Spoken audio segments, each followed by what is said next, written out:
وەزی چوومە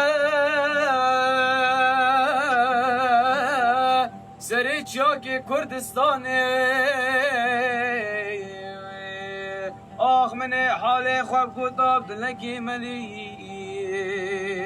ئاخ de heylo delal heylo delal yan heylo delal ئاخ حالê me غەریبە لە سەردەمێکدا لە نێوان چوار گۆشەی جیهان گەلێک هەیە کە ناوی لە دڵی هەر تاکێکی کورد نووسراوە کوردستان.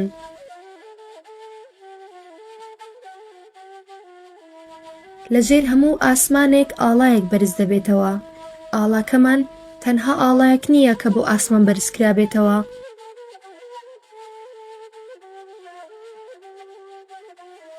بەڵکو چیرۆکێکە بە درێژایی سەدەکان لە دەستێکدا هەڵگیرا کە ڕەتی کردوتەوە بکەوێتە خوارەوە.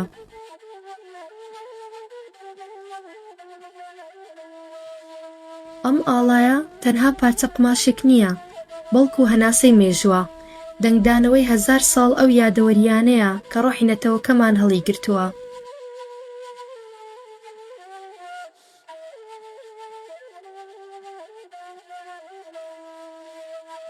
لە دیاربەکرەوە بۆ دهۆک، لە مەهابادەوە بۆ قامیشلۆ، لە شاخەکانی زاگرۆزەوە تا هەموو گۆشەیەکی جیهان، کورد لە هەر شوێنێک بوەستێت ئاڵاکەشی لەگەڵیدا دەوەستێت.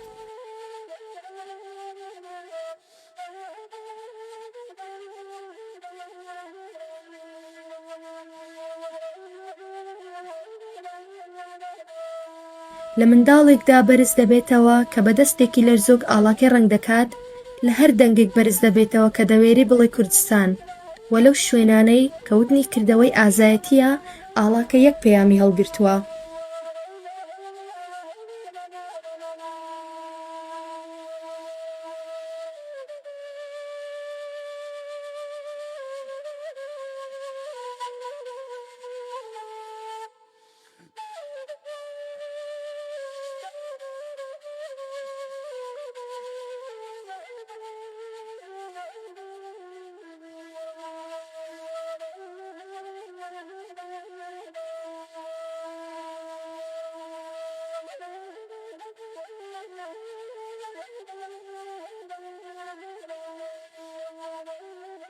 ئاڵای شەکاوە، هەر ڕەنگێکت داستانێکی لە خۆ گرتووە.